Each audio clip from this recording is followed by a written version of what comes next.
कभी आपको खेलते खेलते आपके घुटनों में पॉप की आवाज़ आ रही हो, पटाख की आवाज़ आई हो और उसके बाद घुटने में सूजन बन गई हो और फिर आप चलना मुश्किल हो रहा है। उस टाइम तो आप चल रही, पर अगले दिन आपको दिक्कत हो रही है, तो ये आपका एसीएल टियर की निशानी है। एसीएल क्या होता है? एसीएल एक रबड़ का बैंड होता है जो घुटने को मजबूती देता है, स्टेबिलिटी देता है। कब देता है? जब आप अचानक मुड़ते हैं, अचानक चलते हैं। घुटना क्या होता है? 2 हड्डी का बना होता है और वैसे करता है। तो यही एक लिगामेंट जो है, एसीएल है, जो इसको पकड़ के रखता है। अचानक से ट्विस्ट किया तो ये पूरे घुटने को ऐसे पकड़ के रखेगा, नहीं तो टांगे नीचे रह जाएंगी, ऊपर धड़ ऐसे घूम जाएगा। और इसी को बोलते हैं इंस्टेबिलिटी। जब ये टूट जाता है तो फिर ये घुटना ऐसा लगता है कि भाग जाएगा बाहर। ये एक रबड़ का बैंड होता है जिसके चलते ये दिक्कत होती है। तो आपको ये घर पे महसूस होगा कि इसमें सूजन आ रही है और इसके अंदर आपको चलने में मुश्किल आ रही है। कुछ टाइम के बाद ये सूजन कम हो जाएगी, पर आपके घुटने में वो इंस्टेबिलिटी जरूर रहेगी। ऊबड़ खाबड़ जगह पे चलोगे तो आपका घुटना भाग जाएगा, जैसे घुटना निकल रहा है, आपको कॉन्फिडेंस खत्म हो जाएगा। ये समय है जब आपको डॉक्टर से मिलना चाहिए। कैसे इसका डायग्नोसिस होता है? डॉक्टर को क्लिनिकली एग्जामिन करेगा। अगर वो लचक उससे घुटने में मिलेगी तो मतलब घुटना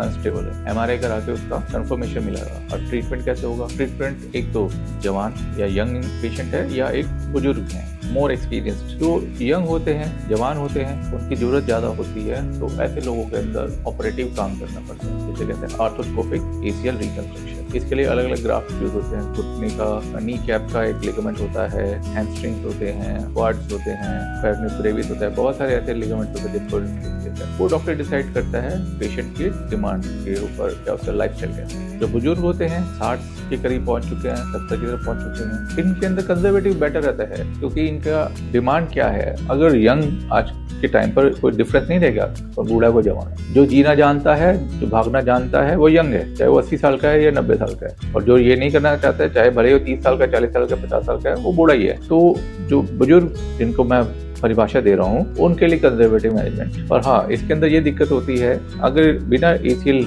लिगामेंट के घुटना हो, जल्दी और खराब होता है, तो इसके लिए इसकी सर्जरी बहुत जरूरी है। रिकवरी टाइम क्या होता है? जब ये सर्जरी होती है यंग एडल्ट्स के अंदर, तो वो रिकवरी टाइम उसका 1 महीने तक हल्का हल्का को चलने का प्रोटोकॉल बनाया जाता है। फिर 3 से 4 महीने में उसकी स्ट्रेंथनिंग होती है। नॉर्मल जो उसका स्पोर्ट्स है, नॉर्मल एक्टिविटी आने में तो 8 से 9 महीने, कभी कभी 10 महीने भी लग सकते हैं। ऐसे अनेक उदाहरण है। बड़े बड़े जो प्लेयर्स हैं, उन्होंने अपने घुटनों की सर्जरी करवाई हुई है, एसीएल की रिकवरी हुई है और वापस आकर उन्होंने गौरव हासिल किया है, उन्हें पदक मिले हैं। तो ये कोई नई सर्जरी नहीं है, बहुत पुरानी है और बहुत कॉन्फिडेंट कामयाब सर्जरी है। अब इसका रोकथाम कैसे कर सकते हैं, इसके अंदर बचाव कैसे करें? प्रिवेंशन। कभी भी कोई एक्सरसाइज करने से पहले वार्म अप शुरू करना चाहिए। आपके घुटनों के आसपास के जो मसल हो, उनकी स्ट्रेंथनिंग एक्सरसाइज होनी चाहिए। बैलेंसिंग एक्सरसाइज शुरू करें। कुछ सपोर्ट, एक्सटर्नल सपोर्ट्स जो ब्रेसेस होते हैं, वो लगा कर स्पोर्ट्स खेलें। और फुटवेयर को आप एक अच्छा फुटवेयर डालेंगे तो ना पैर स्लिप होगा, ना ऐसा कुछ ट्विस्ट होगा। अगर ये समस्या आपके अंदर या आपके परिजनों के पास या आपके दोस्त का